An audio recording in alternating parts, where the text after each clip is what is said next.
How to write Ready Player One? Let me show you. 1. You need to introduce a quest which branches across 2 worlds and a hero who is deeply committed to solving that quest. You need the hero to come from an impoverished background, and his parents need to be out of the picture. Aunts and terrible uncles only, please. That's conflict, folks. You need allies, and also dead creators who act in the form of wise wizards that guide the way. The hero always needs a mentor. And what's more, you need the entire world to be hunting after this bloody mad wizard's quest. 2. The hero always needs trials. In this case, it's a race. You need failure at first, and also villains and minions and monsters, and what's more, love interests, and a hero who's head over heels. You also need the heroine to really question the hero's ethics, because no story is complete without inner transformation. 3. You need familial conflict, in the family obviously, and you need to show the hero struggling with his trial. You need to give the hero clues and show the hero unraveling them, and giving him rewards for doing so that kick the story forward. 4. You need a capitalist story villain who tries to get the hero to sell his soul.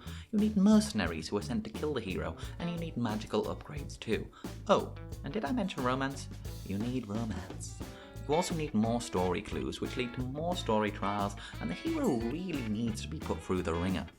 5. You need showdown with the villains. You need romantic dates and testimonies of love, and what's more, love rejected.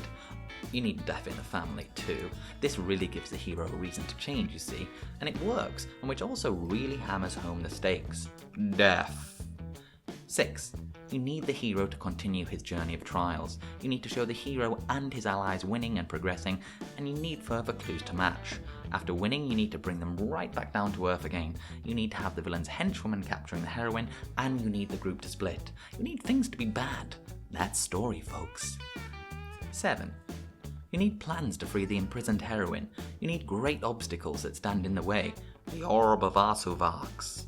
You need setup for the final trial, and you need to drag all parties, hero and villain, right towards it with each of their actions. 8. You need war. We need to see 2 sides clashing. We need to see the hero as he struggles against the ultimate power of the villain to win. You need rallying cries, you need sacrifice by the allies, and you need a final climax fight between both hero and villain. 9. We need to see the hero's final test. We need to see him overcoming and receiving his reward. We need to see the henchman and henchwoman dispatched.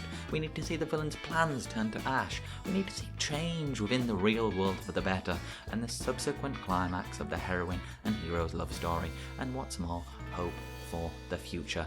And it's in that way that you write a story like Ready Player One.